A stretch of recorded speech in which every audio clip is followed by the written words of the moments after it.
तो गाइस कुछ दिन पहले मैंने एक वीडियो अपलोड की थी जिसमें मैंने बताया था कि डीप नेक में आप बैक के डार्ट कैसे ले सकते हैं।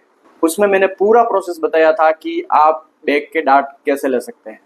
तो उस वीडियो पे किसी ने मुझे कमेंट किया कि सर यहाँ पर तो डीप नेक है लेकिन अगर ब्लाउज में बोट नेक हो तो क्या करें। तो क्या करना है चलिए मैं आपको बताता हूँ। तो गाइस यहाँ पर आप देख सकते हैं कि ब्लाउज यहाँ पर स्लीवलेस है लेकिन बैक पे बोट नेक है और फ्रंट में पत्ते का शेप का गला है। और यहाँ पर पीछे देख सकते हैं आप कि यहाँ पर बोट नेक गला बना है।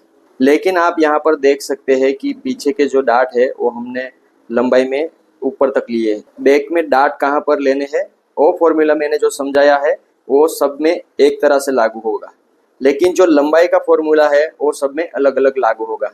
तो गाइस अगर मैं आपको अंदर की तरफ दिखाऊं तो आप देख सकते हैं कि जो डार्ट है ना पीछे का वो लंबाई में ज़्यादा लिया है, ठीक है। और नीचे भी हमने एक चाप का ही कपड़ा दबाया है, ठीक है।